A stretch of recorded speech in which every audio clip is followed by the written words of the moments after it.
how does it feel to be retired? I thought retirement would be in our 60s. We are about to talk about why, how, what went into the thought process of me not only retiring you last year, but of us both going all in on entrepreneurship. I was relentless when it came to corporate. I just started to be like, something has to go. You came home crying. I literally actually think I was in like a depression. At the end of 2022, God put it on my heart. I felt it so strongly to start posting content. Literally in 2 months, I went from about 800 followers to 50,000 followers. They was like, hey bro, we'll pay you $700 to post a 1-minute video. And I was like, what?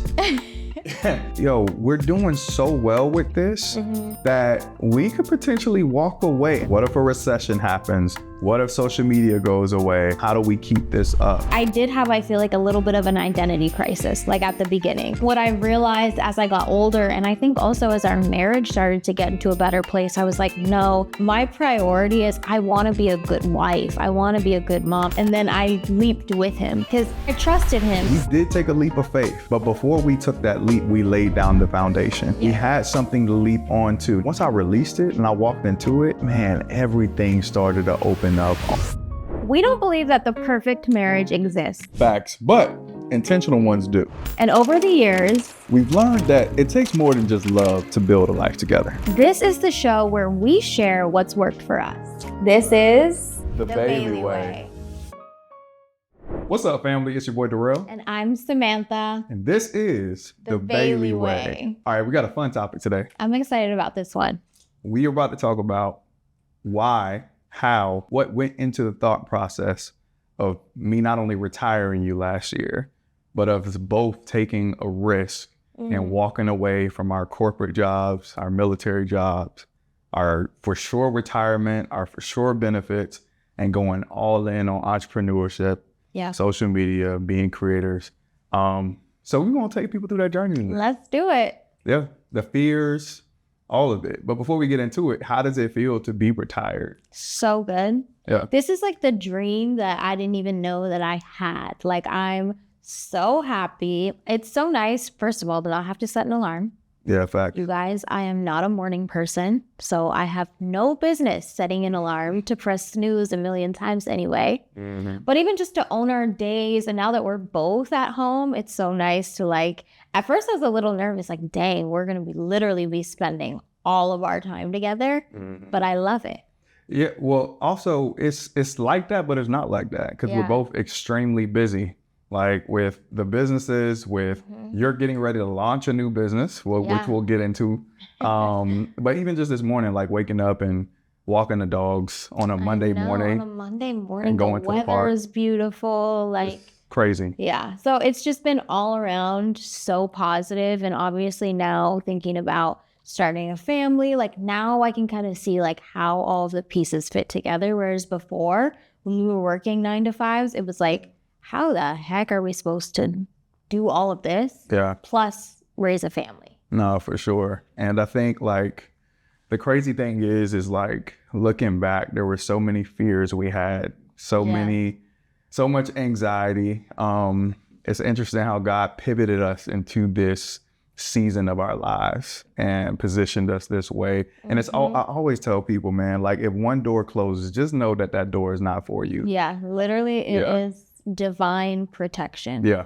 So, okay. All right. But let's take it back, because now we're in a position to where we are doing really well on social media. We're doing really well with our business. We own our time. We're traveling more. We're doing a lot of speaking engagements. We're living a life that we did not see for ourselves right now, that we didn't see this coming. But let's go back to the start, because this was not the plan. This was not the plan. Like I said, this is the dream I didn't even know I had. Yeah. I thought retirement would be in our 60s. No, facts. Yeah, exactly. So let's go back. We met online. We talked about all that good stuff. When we finally moved in together and we started our lives, we both had a very clear direction. I was going to do 20 years in the military, and you were going to climb the corporate ladder. But I want to ask you this. What was that beginning journey looking like for you? Like, what was your mindset? Like, take us through. Let's start there. So I finished my bachelor's. I did my bachelor's of public relations, and my goal was like, I just want to work for a huge corporation and climb the corporate ladder. Like, I wanted to be the chief marketing officer of like some travel company. And I was like, you guys, I was a grinder. Like, I was relentless when it came to corporate. Like, I was like the star employee. Like, my bosses loved me because I was just such a hard worker. And so when I finished my co-op at the Better Business Bureau in Nova Scotia, a position opened up at the perfect time in Tucson, Arizona. So I basically just went from Nova Scotia, started working at the same business in Tucson. And let's give context though, because this is at a time where I had just gotten my job and my location in the military. Yeah. And you were getting ready to move from your home country in with me. Yeah. And so God aligned that perfectly because we did not know where I was going to get stationed at. We got stationed in Tucson, and by happenstance or by the favor of God, as I would put it, the same job you had in Nova Scotia during that time was available in Tucson. So I had applied for that job. It was for a communications manager or specialist or something. Mm-hmm. And my boss back in Nova Scotia talked to the CEO of the one in Arizona.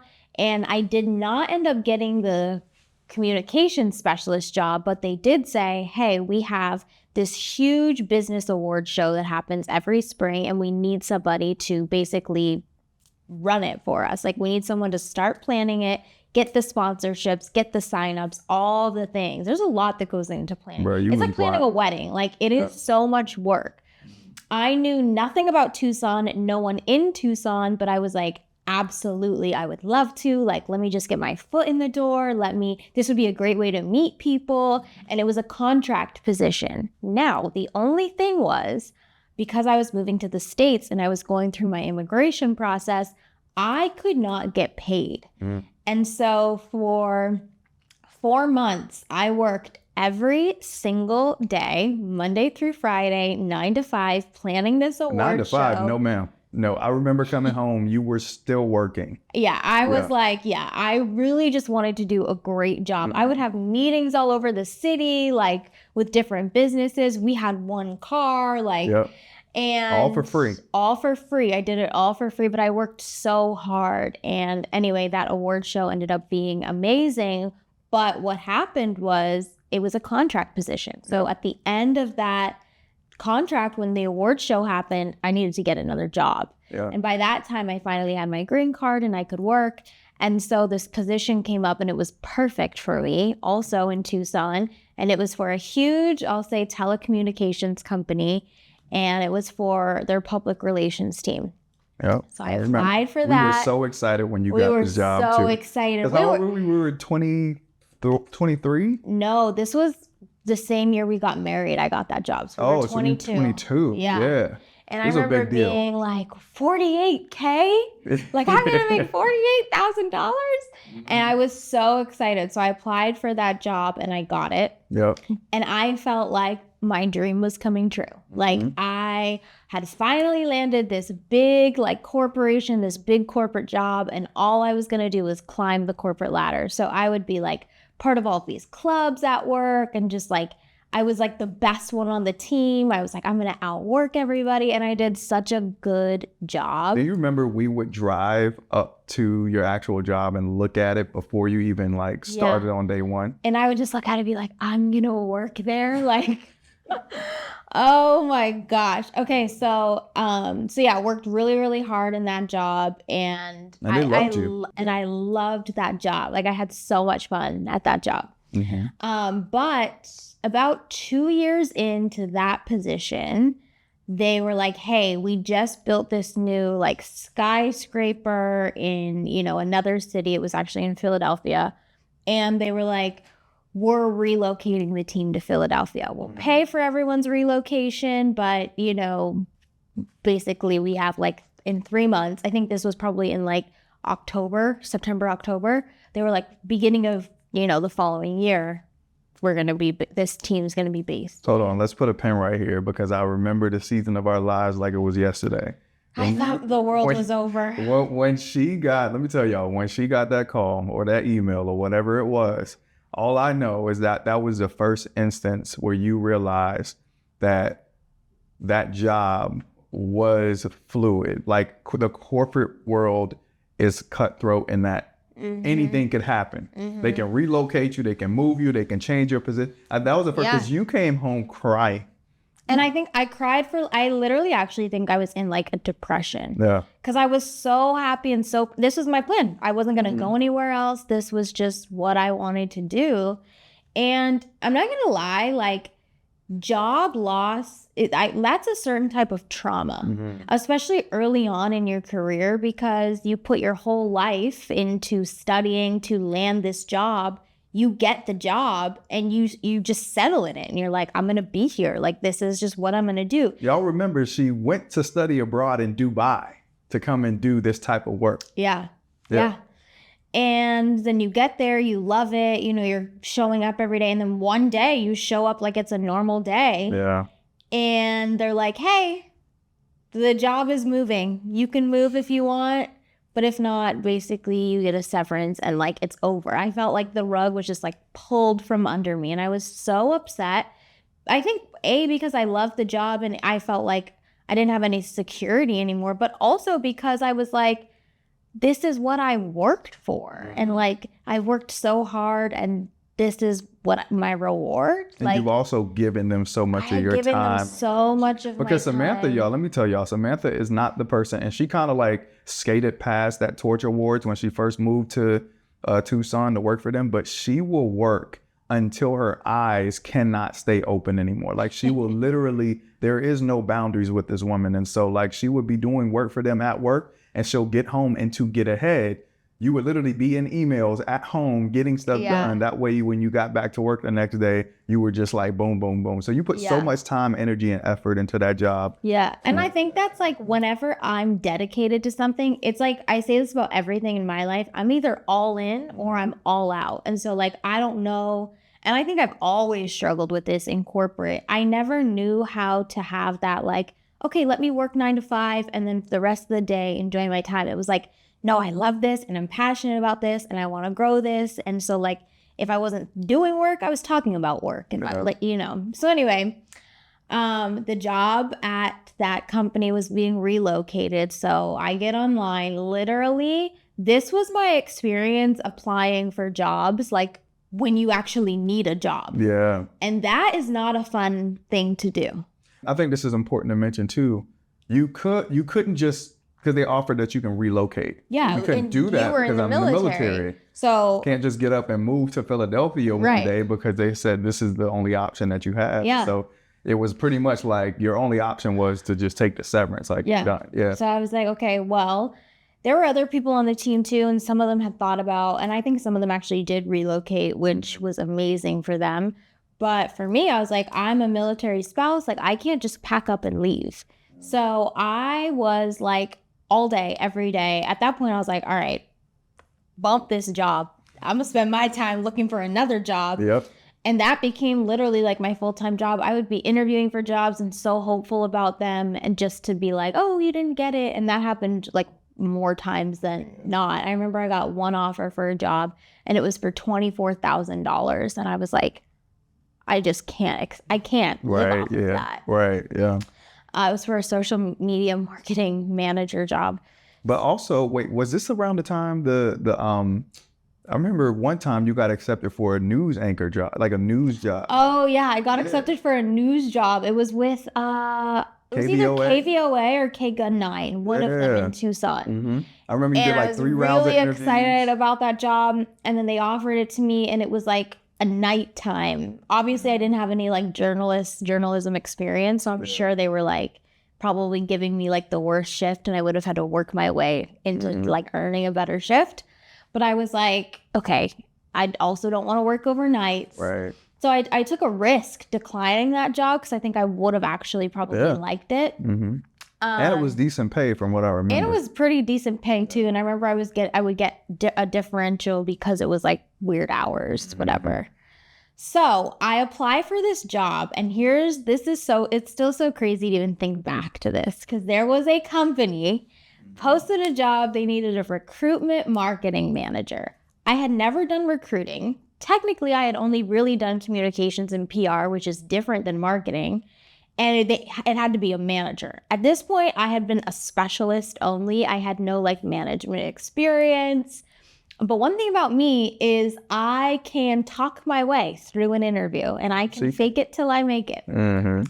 I got in that interview, you guys, and I knew I had the job after the first interview. Yeah. And this salary was $68,000. Come on, somebody. I remember calling my dad being like, because my dad would be online too, like sending me jobs all the time. One thing about my dad is I'm pretty sure he thought like if there was a CMO position, he would have sent that to me being like, oh, you could get that. You get that. Like that's just At 23 years old. Yeah, that's just my dad. So I'm pretty sure he had sent me this job and it was a manager position. I was like, oh, I don't think I'll get it, but let me just apply because at this point I have nothing to lose. Applied for the job, got interviewed, and then they were like, hey, we want to fly you to our headquarters in Illinois. Bro, I remember this. And meanwhile, I'm still working at this other company too. I'm like, wrapping up your time. Wrapping it up. But I'm like, okay, so I fly to that interview and I met the team. I loved the team that hired me at that company. And they called me, or actually they called me as I was getting ready to fly home that same day, and they offered me the job. And what's so funny is I was just so happy to get, I think the job posting was for $68K, which now in hindsight, I know you're supposed to negotiate that.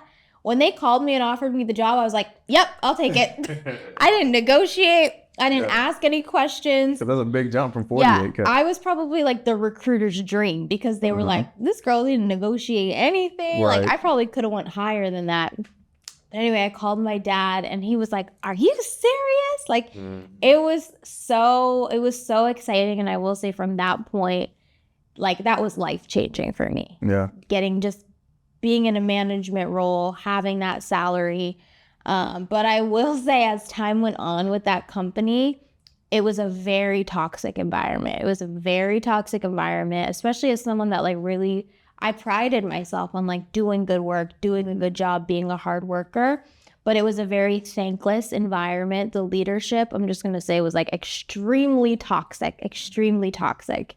That we would be on calls and they'd be yelling at each other. I had got yelled at a few times on calls, which that I would call up the CEO and be like, you will never yell at me again. I remember that, yeah. Yeah, one thing is I'm definitely going to stand up for myself. So it was just a very hard job. And as much as I worked hard, it was like nothing was ever enough. And I think I really started to wear that, and I was honestly very unhappy in my job for the first time. This job specifically, I remember because you were with them for at least after you got hired, you were with them for like 6 years. Yeah, 5 or 6 years, almost 7 years. And I remember when you first got it, even through to the very end, like you put everything. I would have to tell this girl, y'all, please close your laptop. It'd be 11 o'clock at night. Like, can you please close your laptop? We need to spend some time together, because you would be trying to get after stuff, like going above and beyond. You know, you had people working for you too. I remember you had your team working for you. And so you're doing stuff for them, you're training them, and you're giving your all. And I remember how much you did have two bosses that I actually liked at this job, because you circulated. I won't say any names. We can say their names. Regine was amazing. And Cindy. And Matt. I was going to say Matt, because I remember Matt was your first boss, right? Matt was my first boss. And he was really good. But there were some individuals on those calls that were not that great toward you. No. And a lot of it had to do with some jealousy in there. Definitely. A lot of it had to do, and I'm just going to say this, a Black woman knowing her stuff and coming in and being very readily prepared. And I think that, looking back, they probably recommended some people to get that position, but you killed the interviews. And so there was probably some people that were a little bit salty, to be honest with you. Yeah. But I just think that job, that's where I saw a shift in your, like, in who I fell in love with. I saw like a very different, like you were very anxious. Yeah. You were very stressed. You were tired a lot. Yep. Like we always had something to look forward to. Every year since we met, we would take trips. We would go this place, that place, whatever. And even when we had a big trip coming, you would be so stressed out up until the point like we actually got there. Even on the trips. And even while we were there, you would still have your laptop open, checking stuff. You were just very, very anxious. And so I think when you got that job, that's where you started to change a little bit. Yeah, for sure. And that was, I think a lot of people have similar experiences in the corporate environment. Like, I don't know how much of that was specifically that company and how much of that is just common corporate America experience. But as, things started to evolve and, the company did do some good things for me. Like when Durelle got accepted to his medical program in DC, they allowed me to work remote. It was like they treated me like crap, but they valued me and didn't want me to leave. So they would like do things, to keep me around until a certain point.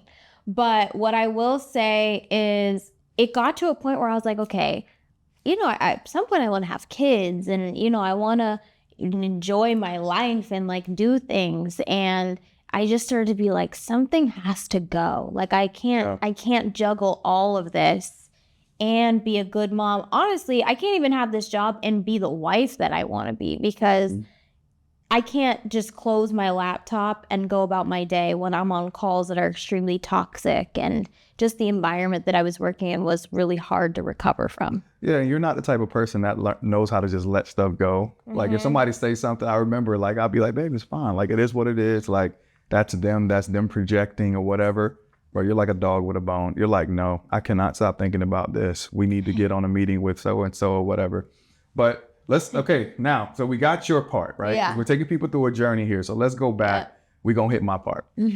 So when Samantha moved to Tucson with me, I was a brand new airman in the Air Force, freshly new, started out my job as a health services administrator at Davis Monthan Air Force Base in Tucson, Arizona. All right. So you're working at the Better Business Bureau. I'm working on base, and we both are like doing our thing. We got our job. When we first moved in together, we were actually staying with a friend on base while our apartment was getting ready to be. I forgot about that. Yep. So we were staying with a friend on base. Your friend. I had just met her literally as I was moving into her house. It was funny. It wasn't even a friend. It was just like, it was an airman who was helping us out. You know what I mean? And so at that time, now look back, like that family ended up being good friends of ours. But we were living with that couple on base until our apartment got ready. And at that time, let me see, man, my paycheck, I kid you not, every 2 weeks was about $500 every 2 weeks. I remember. So we literally like $500 every 2 weeks. And maybe more like 800, somewhere around there.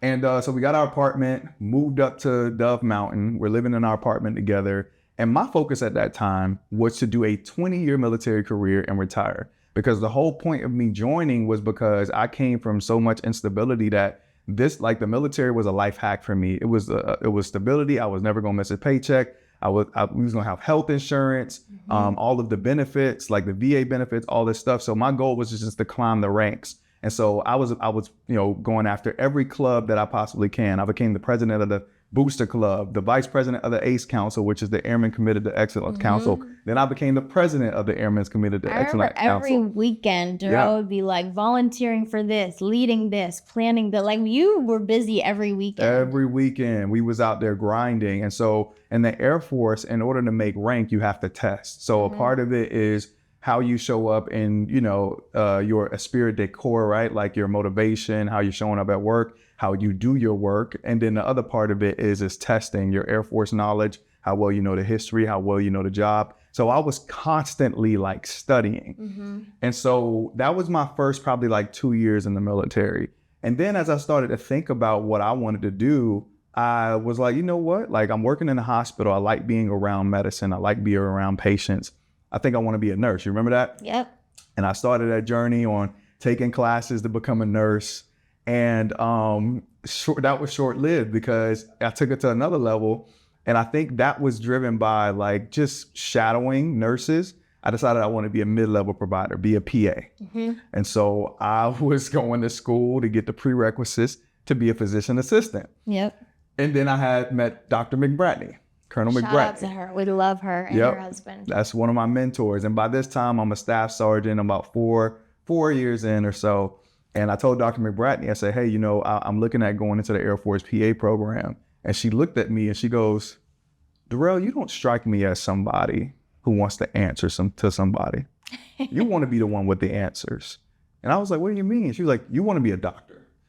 And I was like, oh, Colonel McBratney, I'm not smart enough to be a doctor. That's not. And she looked at me and she said, are you kidding me? She's like, you're absolutely smart enough to be a doctor. And I remember coming home and telling you, and you said the same exact thing. Like, why not? Why wouldn't you go after this program? And so my goal ended up being, and this was the last change, was to be a doctor. Like I finished 2 associate's degrees. I finished a bachelor's degree in health science. And I would go on the weekends to the hospital and shadow at Banner all weekend long with Dr. Heather Miller. Oh, she was amazing. She was amazing. And you know, on Saturday and Sunday, I'm seeing vaginal and cesarean births. And then, you know, and then I would go back to work on Monday, work all week, do school at night. We were grinding. This is all while you're working at your corporate job. Or I think another thing you left out too, though, is Durelle was flying through the ranks. Like, he came in as obviously Airman Basic and then Airman First Class, and then they take a select group and you get BTZ. So you actually make senior airman before the time that you're even supposed to. He got BTZ. He made staff on the first try. Like, everything he put his mind to, when his goal was to climb, you know, the military ranks, he was doing it like that. And then obviously you pivoted and you wanted to do medicine. But even with ranking, like, I remember my dad being like, dang, like, he's flying through the ranks. Listen, I was hungry, y'all. I was hungry because, you know, coming from nothing, like, this military thing was a breeze for me, especially the Air Force. I was like, I'm a grind. And so, you know, like to Samantha's point, I got senior airman below the zone, which means an early promotion. So I was getting paid 6 months earlier than my peers and outranking a lot of them. And then I made staff sergeant the first time. And then I became an NCO, and I had literally 8 people working for me as a young staff sergeant, while I was also in school, shadowing on the weekends, getting prepared to apply to this program. And so Dr. McBratney told me about this medical program that I should apply to in the military called the Enlisted to Medical Degree Preparatory Program. And typically people don't get in on their first try, right? It's like you got to try and try again. There's like 400 applicants. They're only taking 24 people, but they're only taking 4 or 5 people from the Air Force alone. That's it, because it's across all the services. And I was like, I want to get in. And so I started going after this. Samantha and I's plan at this point was for me to be a doctor and for you to climb the corporate ladder. That was the plan. Like, this is what we were going to do. And I went ahead and I, you know, did all my shadowing hours, got my letters of recommendations. I was busting my behind. We submitted my application.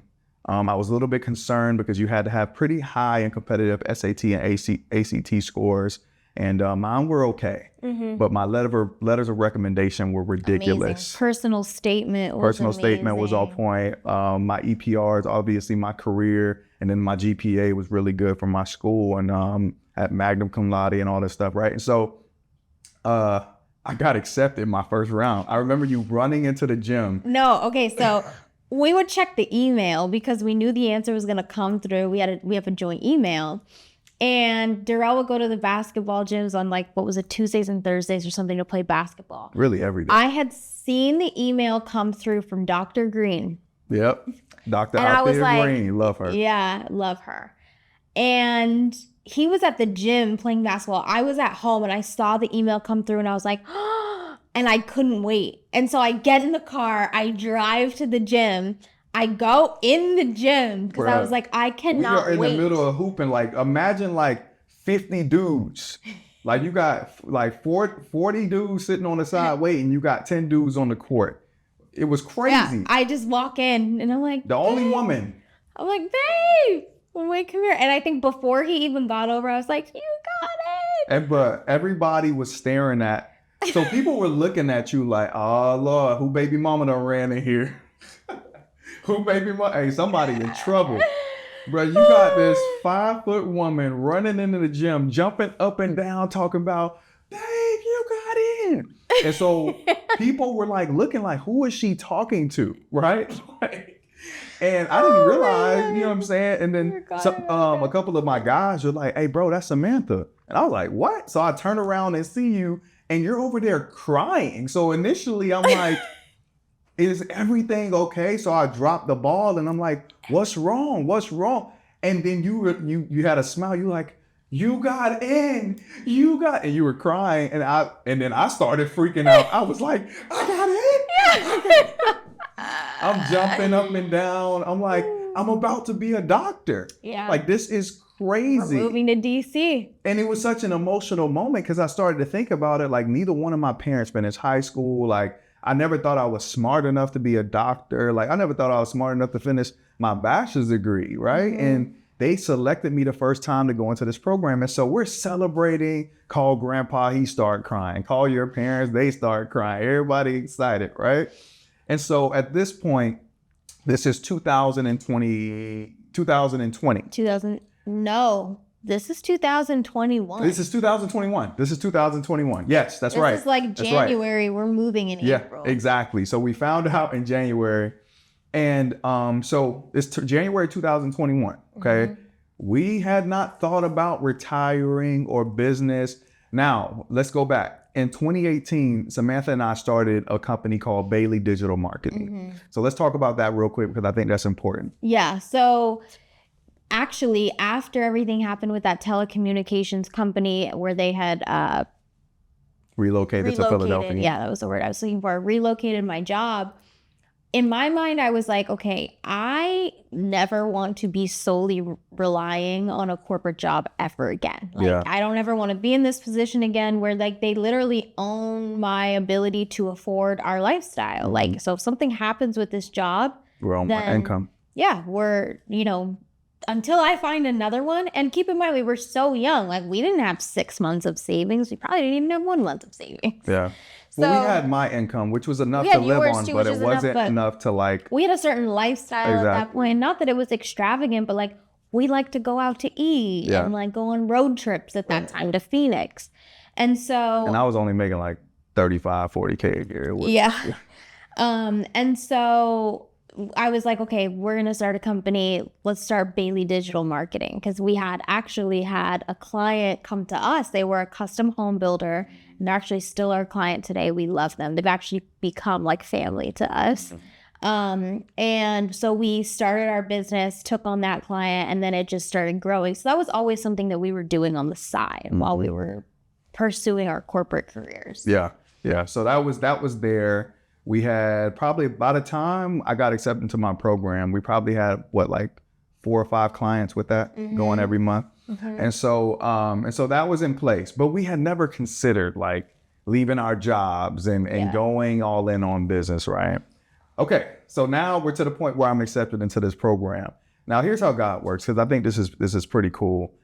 We were in a position to where now Samantha could move from Tucson with me to DC without giving up her job, which is not common in the military, right? Because typically if you move, then your spouse has to leave whatever job they're at so your whole family can move, but you didn't have to because COVID was going on. That's right. Shout out to COVID. Well, no, not shout out to COVID, but for this situation. Shout out to COVID for that reason. Yeah. No, actually, I had COVID a few times and horrible experience. But I will also say, because I need to give credit where credit is due here too, the person you report to in corporate changes the whole experience. Because I had a boss come in probably around 2020, 2021. Yeah.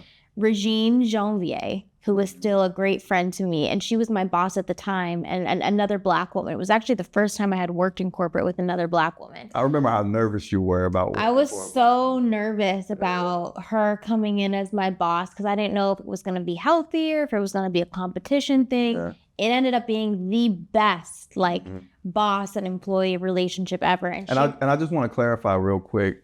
It wasn't that she was nervous about working with another Black woman. She was nervous because oftentimes when us as Black folks get into these corporate environments where we're competing for certain positions, or if you see somebody coming for your position, we end up getting sometimes this crab in the bucket mentality or this gatekeeping mentality. And it's very real and very prevalent. So you were blessed to be with somebody that was like ready to pour into you, mentor you, pull Genuinely you up, wanted to see and me wanted to see you win. Yeah. So not only in the corporate environment, but in my personal life too. So I remember I told her, like, Durelle got accepted in this program. She knew you were applying and stuff.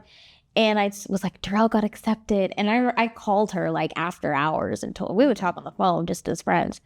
I told her the situation. And I remember she came back to me that same week and was like, you're going to be able to work from home. Like, don't worry about it. Like, she took care of that for me because I was so worried. Yeah. So, we moved to DC. Samantha did her thing. She found a property for us. We literally built our house in 2021. And we moved in like December of 2021 into that house. Started my program at George Mason University through the Uniformed Services University of Health Sciences here. Was in that program with the 24 other students. We were all so excited. We're all like, we're about to be doctors. It felt like I was in the show Grey's Anatomy. Like when they first get in, they start meeting each other. We didn't have all the weird drama and stuff, right? But it just felt really cool to be around individuals who were going after something as prestigious as becoming a doctor. And I'm in this program and, it's very difficult, right? The first part of the program is you have to get your master's of science in cellular molecular biology. And so we're doing that whole thing. We're also shadowing different physicians, but we're also studying for the medical college admissions test, which is an 8-hour test that requires several years of studying for. And so we're going after this thing. And it got to the point in the program where I'm about finished and we have to start applying to medical school. I'm taking the medical college admissions test and I'm not passing. The first 2 times my scores were okay to get me into DO schools, but not good enough for me to get into MD school, right? And it was very frustrating. It was heartbreaking. It was disheartening. It was exhausting. The third time though, you did get the scores to get into the schools. Yeah, for sure. And eventually I learned how to study for it, because it's not about you being smart with that test. It's about understanding how to take that test. And then that's a whole other conversation. At the end of 2022, God put it on my heart. I felt it so strongly to start posting content. It was as clear as day. As I'm stressed out, as I'm going through this difficult time in this program, he was like, start posting content. I want you to get back to posting inspirational content, because when I met you remember I would post those little 15-second videos and your mom was telling me too, Durelle, you need to start posting content again. And so I started posting content on social media in November of 2022 or 2023. It was one of those years. 2022. The end of 2022. And when I started posting, it literally in 2 months, I went from about 800 followers to 50,000 followers. It went crazy.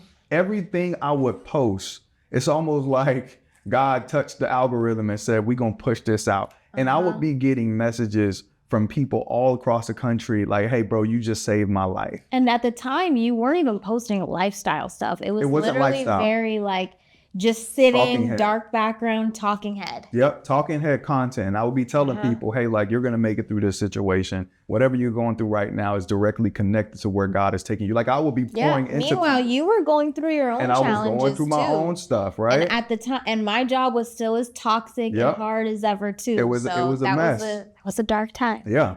And so as I'm posting content, now, mind you, I don't know nothing about no brand deals. I don't know nothing about monetizing social media. I don't know anything about this stuff.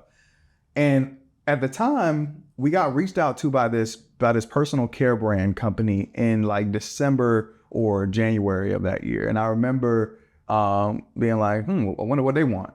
And they was like, hey, bro, we'll pay you $700 to post a 1-minute video.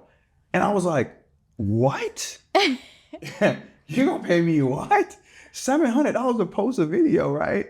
And so I get this brand deal, I post a video, it does well. And so, but the rest of that year, there wasn't really any brand partnerships or anything like that. And I'm still posting and I'm growing, and I reached about 100,000 followers at the end of 2023. Yeah. And at the end of 2023, I posted in my stories that we was doing our annual strategy meeting, how we sit down and plan out our lives, right? And all these people started messaging me like, hey, what are you guys doing? What's this thing that y'all are doing? And I'm like, people are interested in this. Maybe next year I'll post it as that was 2022.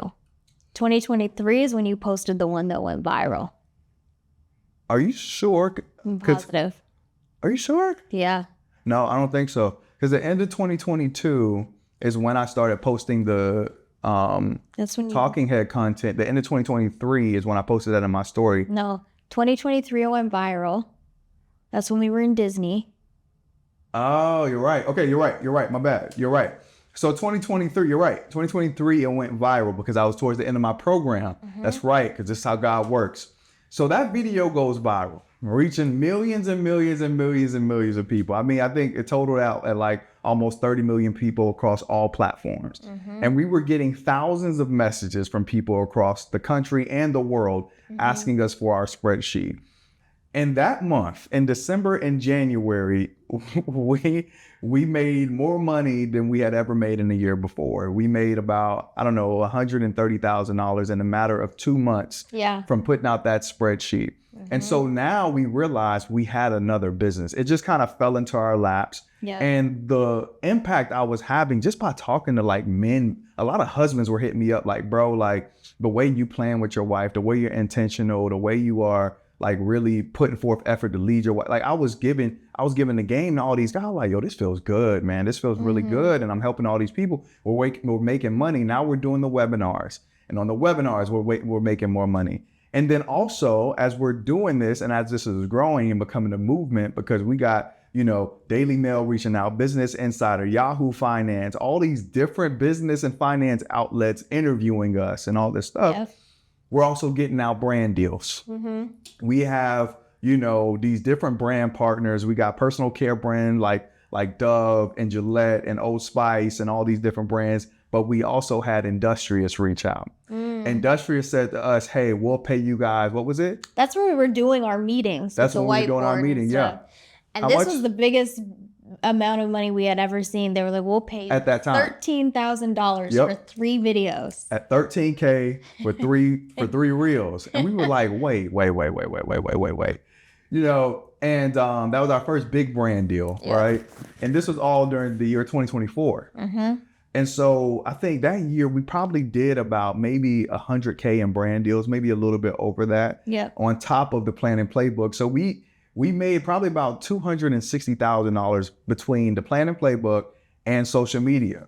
Not to mention, we also have Bailey Digital Marketing and our jobs. And our corporate jobs. Right. So meanwhile, just to kind of like give perspective, we have these things that we're genuinely passionate about that are climbing. We have the planning playbook, Durelle's posting content, Bailey Digital Marketing are doing so well. Meanwhile, we're both Durelle's still pursuing medicine. I'm still working at my toxic corporate company, stressed out, not enjoying what we're doing, and also not making as much money from those jobs as we were in our businesses that we owned. Exactly. And it was crazy because I'm like, yo, we're doing so well with this that we could potentially walk away. And I was thinking this by myself. I hadn't had this conversation. I was like, we could potentially walk away from what we're doing because here's the thing about the program I was in. I would have had to complete 4 years of medical school because this was a post-bac program, not medical school just yet. So I was doing my master's, finished that. I would have had to do 4 years of medical school. That would have put us at about 33, 34 years old. And then I would have had to do another 4 years of residency. That would have put us at about 38. And then if I wanted to specialize, I would have had to do a 2-year fellowship. That would have put us at about 40. And now I'm a practicing physician. Then I would have owed the Air Force back another 7 years, right? From all the school, because you go to school for free, but you owe them that time back.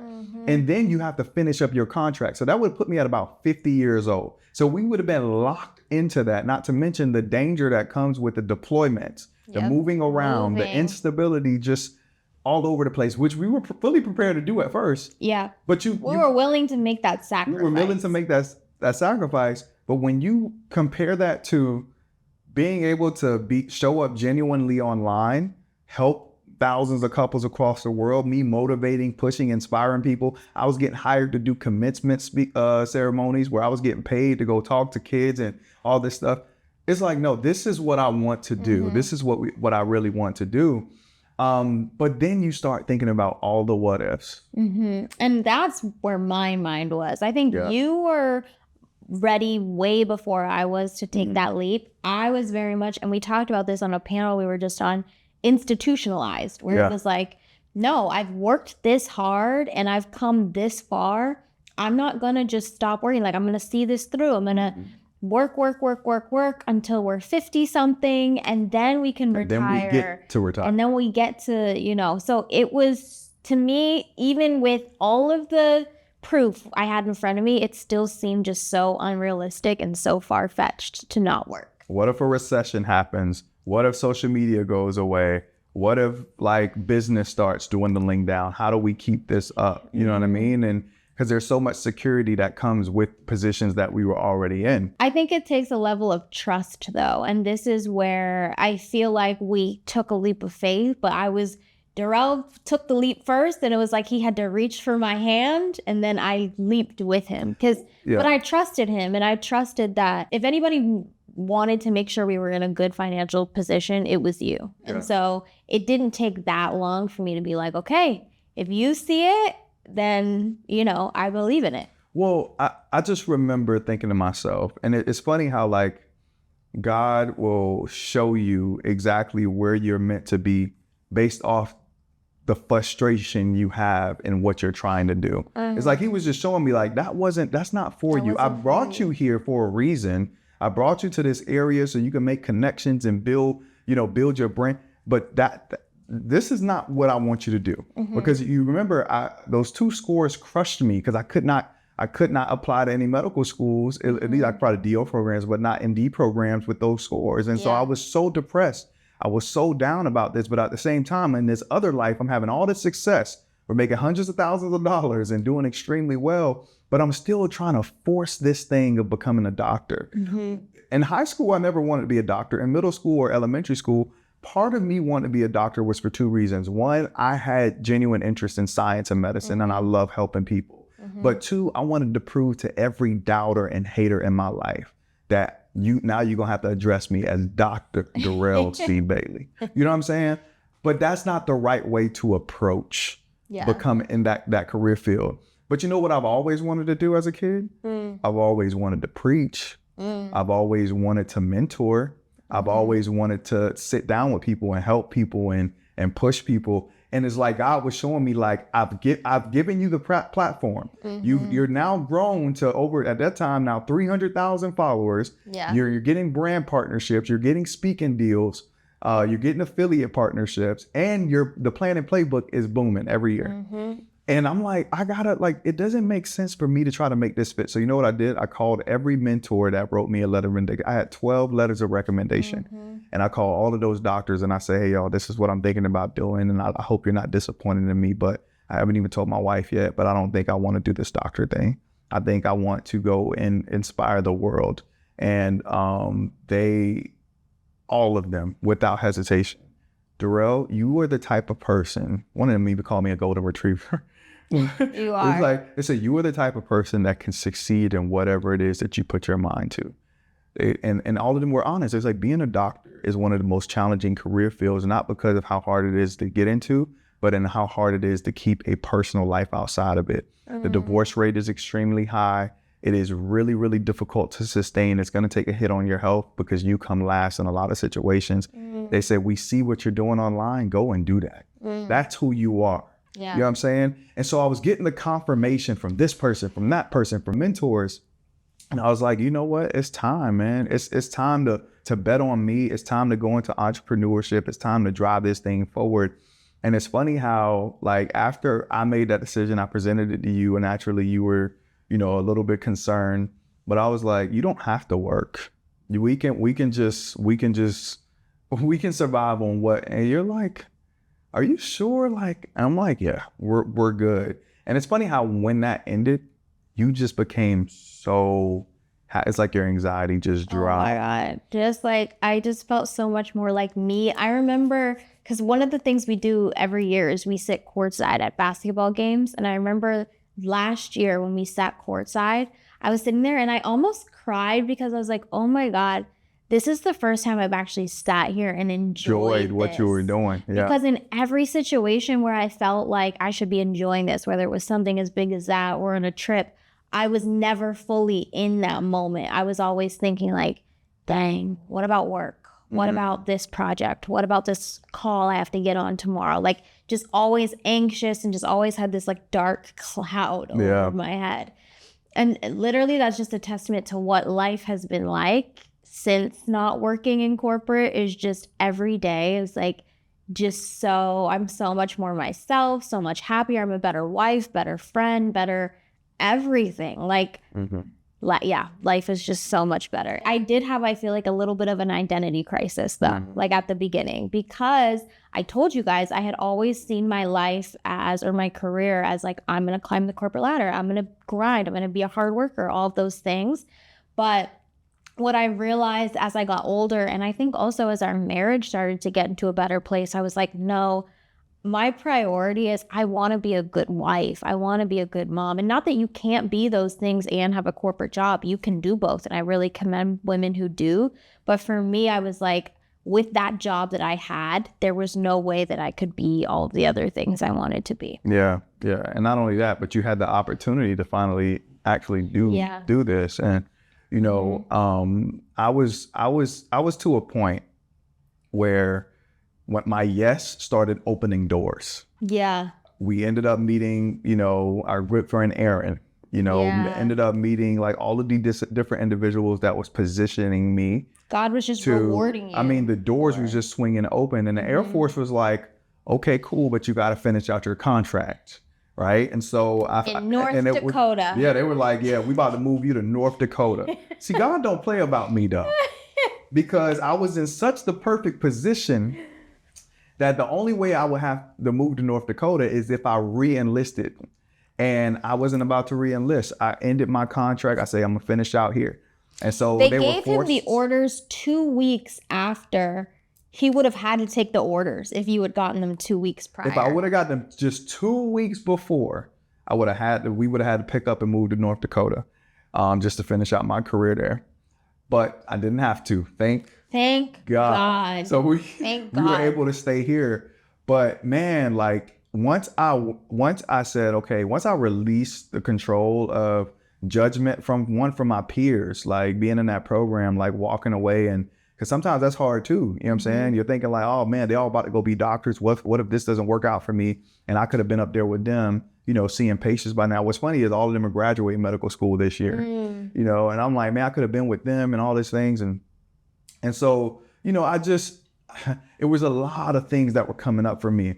But once I released it and I walked into it, man, everything started to open up. All of these doors started to open up. And now that I'm fully out of the military, my last day was April 12th of this year. It's like God was like, okay, now you're free. I got this conference hit me up, that conference hit me up, this place. We want you to speak here. We want you to speak there. You know, the brand partnerships. So we got 8 brand partnerships in April alone, totaling to over multi 6 figures. Yeah. You know what I'm saying? The month of May, we will make over 6 figures in just the month alone, right? Yeah. And so like the fact that these things are happening, we're only 31. We're only 31. And I think God was showing me too, because there was a part of that journey where I was really learning how to manage our finances. That, you know, just because he's blessing us don't mean that there may come a slow season, that's fine. But I now have the knowledge to know to invest in this, to invest in that, to have our emergency fund saved away. We have our life insurance. We have 6 figures saved and invested. We have property. Our house right now, we're over $200,000 in equity right now. We have all these things going that if something were to happen, you best believe we're good enough. We're in a position where we can sustain that. I think another thing too is like, those lessons that we learned in corporate, the way we poured into those careers and how we would grind and just the grit that we had is even if we come up on a slow season as entrepreneurs, that same grit just goes into that much harder into our own businesses. So, and I think too, you especially have just become your own brand. And I think that's something that no one can take away from you. Right. And we were talking earlier about, you know, relocating my job and just not putting all of your eggs in one basket. Well, look what just happened to Spirit. Your corporate career. But it's like when you create the product, when you are the product, no one's going to lay you off. No one's going to relocate you. Nope. You know, you really do own the brand. That's a fact. And, that's what other companies pay for. They pay for access to your audience. Yeah. That's why when we get these brand partnerships, they come with a lot of zeros behind them because they want access to your audience. And so it's just incredible, man, what God is doing. And the journey was not my original goal was not to retire my wife. My original goal was not to retire myself this early. Our goal was to climb the ladder and be where we're meant to be. But what we've learned is that what that looks like isn't always what God has for you. And if the door shuts in front of you, that means there's another door waiting for you to walk through it. And you have to be ready and prepared to say, God, you know what? I'm ready to walk through, and you'll watch him just bless you go and reward crazy. You. I think one of the things that I learned through all of this, and this is how I will live my life for the rest of my life, is, and it's so funny, it has changed my prayer life completely, because I used to pray for, God, please let Durelle get the score. God, please make them change their mind and not relocate my job. God, please let me get this job. Now I'm just like, thank God those prayers were not answered. Come on. Thank God that those doors were shut. And now my prayer is genuinely just, God, whatever you have for me, that's what I want. Because I genuinely could not have dreamt up a better plan or a better life for us. And what we thought we wanted, we maybe would have been happy had you become a doctor and, our plan came to fruition. No, sure, we would have been, I think we would have been happy, but the level of fulfillment and happiness that we have now and freedom, didn't even know to pray for that. Yeah. I'm so glad that God loves us enough to not leave us to the smallness that we know about ourselves. Because sometimes we think we know where we're supposed to be going, and he'll cause you to meet somebody or stumble into a situation to show you, no, this is the path that I have for you. Yeah. And when you accept that and you start walking in it, then it becomes even more apparent. Yep, this is for me, and I'm glad you didn't allow me to go in that direction. And I think we'll close with this, because this has been really a really good conversation. Yeah. If you're thinking about leaving your job, if you're thinking about even you want to retire your spouse, the thing about it is that it came with a lot of fear, and it came with a lot of doubt and frustration. Just know that is very normal. It's very normal to have doubt and fear when you are challenging the very framework that you were taught to think since you were brought into this world. Go to school for 18 years, get a bachelor's degree, maybe a post-bac, work for 20 to 40 years, and then you retire, and then you get to enjoy life. But by that time, you're unhealthy, you're, at the doctor's office often, you can't really enjoy it. And so we're taught, though, that that's the way, and that's the only way. But, when the thing that changed for us is that we did take a leap of faith. But before we took that leap, we laid down the foundation. Yeah. We had something to leap onto. Not only did we start our business while we were both in and doing our thing, but we had other things going for us while we were working our jobs. And so if you intend to leave your job, if you intend to go out and do something really special, then make sure that you're building that thing while you have an income to sustain what you're building. You know what I mean? And don't just leap onto nothing. The Bible says that faith without works is dead. And so you need to couple faith and work to make sure you have something to leap onto. And I think that's what made this whole process a little bit easier, is that we weren't just jumping onto an idea. Yeah. We jumped onto something that was already happening. Like drop moment. No crumbs. Hey, listen, we love you guys. We appreciate y'all. The Bailey Way is just getting started. We're going to show up for y'all every single week. It means a lot to us when you guys comment, when you guys like, and please subscribe. If you like this episode, please comment, please subscribe if you took anything. Also, if you have any questions, because that'll give us what we need in order to prepare the next episode. Maybe we can talk about whatever questions you guys have, but we love y'all. We love you. And thank you for 5,000 subscribers. Yeah, 5,000 subscribers. Absolutely, man. But thank y'all. Peace out. See you next week.